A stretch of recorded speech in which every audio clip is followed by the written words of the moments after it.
Selamat siang saudara-saudara mahasiswa yang saya cintai. Kita bertemu dalam mata kuliah semantik pada pelaksanaan semester pendek tahun 2020 Program Studi Pendidikan Bahasa dan Sastra Indonesia FKIP Unpati. Saya akan membawakan mata kuliah semantik. Karena itu saya mohon supaya saudara-saudara memperhatikan apa yang saya jelaskan di slide-slide pada PowerPoint ini. Jika ada hal yang tidak saudara pahami, bisa disampaikan agar kita membahasnya secara bersama-sama dalam diskusi di dalam Google Classroom. Ya, mata kuliah ini akan saya ampuh sendiri, tidak ada tim. Karena itu sampai akhir pertemuan kita nanti di ujian akhir itu saya sendiri. Saudara-saudara, ada beberapa referensi yang bisa saudara miliki. Saudara bisa memesannya melalui toko buku, melalui online, berbagai cara bisa saudara pakai. Bisa saudara cari download gratis buku-buku ini. Ya, jadi dari sekian ini mungkin saudara bisa memiliki 1 atau 2 buku sebagai pegangan. Ya, ini ada beberapa buku yang saya coba tampilkan kepada saudara supaya saudara bisa memilikinya nanti.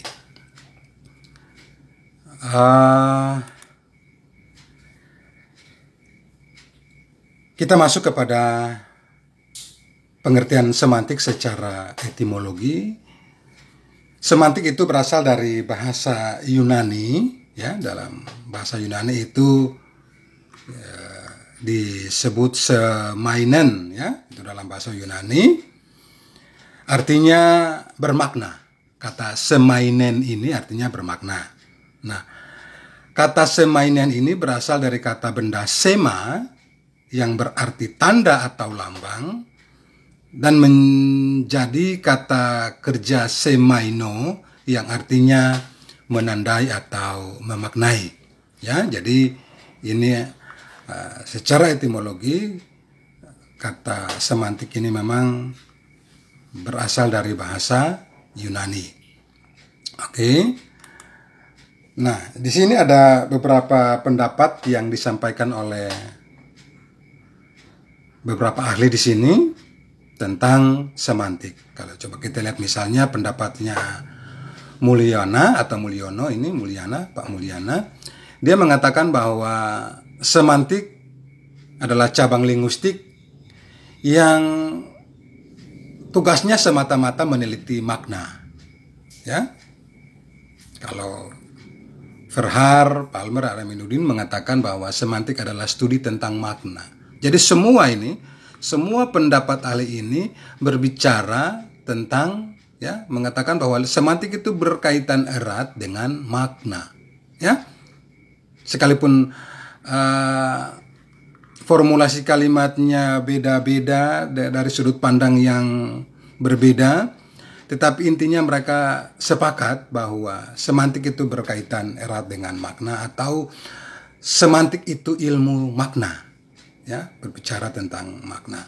Baik Mulyana, Verhaar, Palmer, Aminuddin, Leeds, Glasion, dan lain-lain ini. Ya, sampai ke belakang, sampai ke Abdul Khair sendiri, dia mengatakan bahwa semantik itu mengkaji makna. Ya, ya, oke. Kita lanjut ya. Nah, kalau kita lihat di sini, di slide ini dia jelaskan bahwa semantik itu adalah bidang linguistik yang mempelajari makna tanda bahasa. Ya, jadi bidang linguistik, ya, salah satu bidang linguistik. Karena selain semantik kan ada juga kita berbicara tentang sintaksis, bicara tentang fonologi, morfologi, itu kan bidang-bidang linguistik. Nah, semantik ini salah satu bidang linguistik yang berbicara tentang makna bahasa, ya, atau makna tanda bahasa. Oke. Nah, pertanyaannya, apa itu makna tanda bahasa? Nah, menurut Ojen dan Richard, Mereka mengatakan bahwa makna tanda bahasa dapat dilihat dari kaitan antara lambang atau citra mental atau konsep dan referen, ya, atau objek.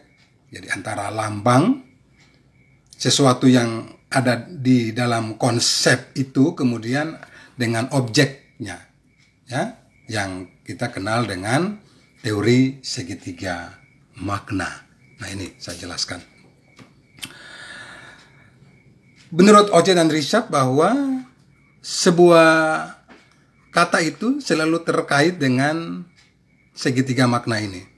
Di sisi kiri ini ada lambang, di atas ada konsep, dan di kanan ini ada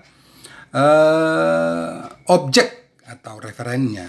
Ya, sehingga Anda perhatikan garis putus-putus ini menunjukkan bahwa tidak ada hubungan antara referen dengan lambang. Misalnya di sini dicontohkan kata buku. Lambangnya adalah, ya, dilambangkan dengan huruf-huruf, dilambangkan dengan konsonan B, vokal U, konsonan K, vokal U. Jadi dilambangkan dengan huruf-huruf ini, dengan alfabet ini adalah B, U, K, U. Ini lambang. Ya. Lalu kita ucapkan buku. Nah, di sisi kanan ada objeknya. Ya, objeknya adalah buku. Ya, bendanya, barangnya. Jadi objek itu barangnya. Jadi ada lambang ini adalah lambangnya dilambangkan dengan huruf-huruf yang ini. Sementara objek atau referen itu barangnya. Ya, buku misalnya, kalau misalnya kita katakan buku bahasa Indonesia, ya berarti ada buku di sini. Ini barangnya di sini. Nah, yang di atas adalah konsep tentang buku. Ya, konsep tentang buku itu ya misalnya lembaran berjilid-jilid, ya, terbuat dari kertas berwarna putih, berwarna hijau, kuning, merah, yang di dalamnya berisi apa misalnya. Jadi ini pengertiannya. Jadi konsep atau citra mental, konsep itu pengertian dari buku itu. Jadi kalau misalnya kita mengatakan pisau di sini, P-I-S-A-U, berarti di sini adalah barangnya, pisaunya. Lalu konsepnya adalah, misalnya kita katakan pisau adalah sebuah alat potong, ya, sebuah alat atau peralatan dapur yang digunakan untuk memotong, mengiris, terbuat dari bilah besi.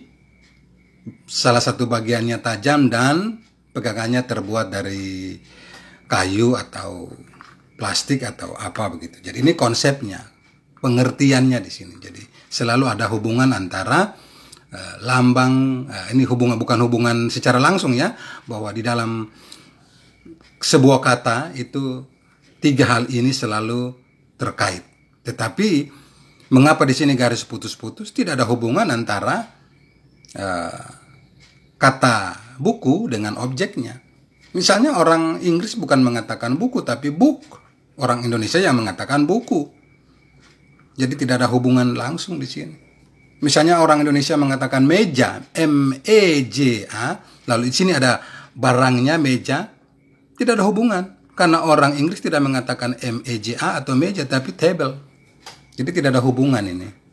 Ya? Oke. Kita lanjut ya, bisa? Kita lanjut. Nanti kalau misalnya ada pertanyaan seputar teori segitiga makna ini, saudara bisa sampaikan, lalu kita diskusi, ya. Oke, lanjut. Nah, ini. Jadi tadi itu penjelasannya. Sebenarnya ini sudah ada penjelasan yang tadi, misalnya. Tadi dicontohkan kata buku, terdiri atas unsur lambang bunyi, ya. Jadi dilambangkan dengan bunyi-bunyi, ya, yaitu B-U-K-U. Nah, dan konsep atau citra mental terhadap benda-benda atau objek yang dinamakan buku. Jadi buku adalah misalnya lembaran berjilid-jilid atau lembaran kumpulan, misalnya kumpulan apa. Jadi kita bisa lihat pengertiannya di kamus misalnya. Buku adalah lembaran berjilid, berwarna putih, terbuat dari kertas, berisi ilmu pengetahuan atau berisi kitab suci, berisi apa begitu. Jadi yang konsep itulah pengertiannya, ya. Ya. Nah, jadi makna kata buku tadi adalah konsep tentang buku yang tersimpan dalam otak kita dan dilambangkan dengan kata buku. Jadi barangnya adalah misalnya buku apa begitu, buku tulis, buku teks, misalnya itu barangnya. Tetapi konsep itu pengertiannya kan tersimpan di otak kita. Bahwa buku adalah bla bla bla bla, misalnya. Oke, ya. Jadi saya sudah jelaskan bahwa tidak ada hubungan langsung antara lambang bahasa dengan konsep. Ya, tidak ada gitu. Jadi kalau lambang dan konsep itu hubungan langsung, ya. Maaf saya ralat bahwa antara lambang bahasa dan konsep itu hubungannya langsung. Sedangkan lambang dengan referen tidak berhubungan langsung. Ya, tidak berhubungan langsung. Kayak misalnya tadi kata meja, orang Indonesia mengatakan meja, barangnya sama, misalnya meja barangnya sama. Tapi orang Indonesia mengatakan meja, orang Inggris mengatakan table. Ya, misalnya kata ikan barangnya sama, misalnya ikan. Oke, orang Indonesia semua sepakat itu disebut ikan. Orang Jawa iwak misalnya atau apa begitu. Nah, orang Gorom di Seram Timur mengatakan ian. Jadi tidak ada hubungan. Bisa diucapkan beda-beda. Barangnya sama tapi diucapkan beda-beda. Karena itu lambang bahasa itu dengan referen itu tidak harus berhubungan langsung. Tidak ada hubungan langsung di situ. Karena harus melalui konsep. Oke. Nah, jadi dapat disimpulkan bahwa bahasa dan realitas bukanlah dua hal yang identik. Ya, bisa paham ya? Realitasnya itu barangnya. Nyatanya barang misalnya pisau, ya, pisau misalnya sama barang, konsep barangnya sama, pisau. Ya, orang Indonesia mengatakan pisau. Misalnya orang Buru mengatakan katanan. Nah, kan sudah beda lagi ucapannya. Karena itu bahasa dan realitas bukanlah dua hal yang berbeda. Yang berikut, kata tidak sekedar ditempelkan pada benda-benda, peristiwa atau keadaan di dunia nyata, tapi harus melalui konsep. Yang berikut adalah di dalam kata terkandung pula cara pandang suatu masyarakat bahasa terhadap realitas. Ya kan, yang tadi saya katakan, barangnya bisa sama, namanya beda. Oke, lanjut. Nah, ini misalnya kata tua dan muda untuk membedakan ketajaman sinar gelombang warna. Ya. Ada merah tua, merah muda, kuning tua, kuning muda. Nah, ketajaman sinar gelombang warna dibagi atas 3 kalau dalam bahasa Jerman. Ya, ini. Dunkel, mittel, dan hell. Ya, gelap, ya tengah. Ya, orang bilang ini, kalau orang Ambon bilang poka-poka, antara gelap dan terang. Nah, kalau terang sekali itu hell. Ya. Jadi kalau misalnya ada coklat tua, coklat muda, biru tua. Orang Jerman bilang ini apa? Ini, kalau biru tua ini ucapannya bagaimana ya? Dunkelblau. Kalau antara biru tua dan biru muda disebut mittelblau. Kalau biru muda, ya, hellblau. Jadi ini mungkin ucapannya salah, saya tidak tahu bahasa Jerman. Jadi, tapi ini ya, ini menunjukkan ya, tidak ada hubungan ini antara apa itu lambang dengan dengan referennya. Oke.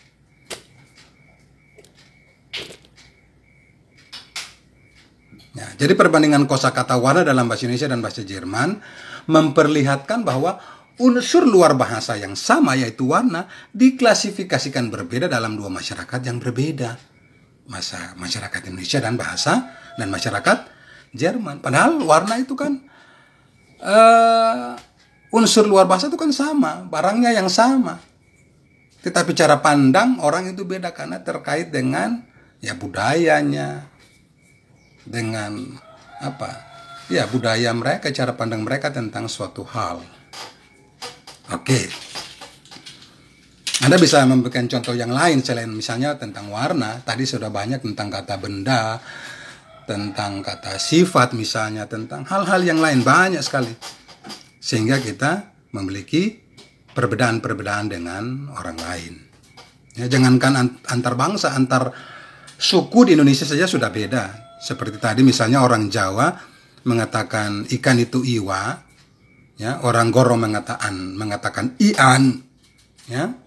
Orang Buru bukan ikan lagi, opovot misalnya. Ya, beda, itu tergantung budaya suatu masyarakat. Nah, mengapa itu terjadi? Karena dipengaruhi oleh cara pandang itu yang tadi saya katakan. Cara pandang penutur bahasa Indonesia dan bahasa Jerman terhadap warna, di mana perbedaan tersebut disimpan dalam konsep yang terlihat dalam kosakata warna bahasa Indonesia dan bahasa Jerman. Misalnya orang Madura kan tidak pernah mengenal kata warna hijau. Ini dari kata teman-teman saya waktu saya dulu studi di Surabaya, katanya di sana tidak ada dikenal warna hijau, yang ada biru. Ya itu kan cara pandangnya, cara pandang mereka. Ya, jadi kita tidak bisa menyalahkan atau mengatakan bahwa bahasa tertentu baik, bahasa yang lain tidak baik. Tidak semua bahasa itu baik, karena memang sudah menjadi kebiasaan atau budaya suatu masyarakat. Oke, sekarang kita masuk kepada pembagian makna. Nanti ini saya kira nanti penjelasan ini saya buat dalam video yang lain, karena ini sudah masuk kepada materi yang berikutnya. Jadi yang tadi pengantar awal, nanti kita masuk ke sini. Nanti kita masuk lagi ke pembagian makna ini ya. Nanti kita masuk di sini. Ya, saya kecilkan dulu ini. Nanti ini saya buat dalam video berikutnya. Dan nanti kita masuk kepada jenis-jenis makna. Ini nanti saya jelaskan. Semoga apa yang tadi saya jelaskan pada bagian pengantar ini dapat saudara ya menjadi sesuatu yang baik, sudah menambah pengalaman bagi saudara.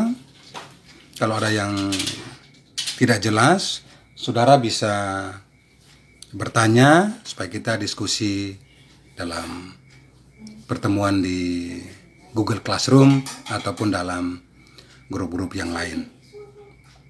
Oke, saya kira demikian. Lebih kurangnya saya mohon maaf. Terima kasih dan sampai jumpa.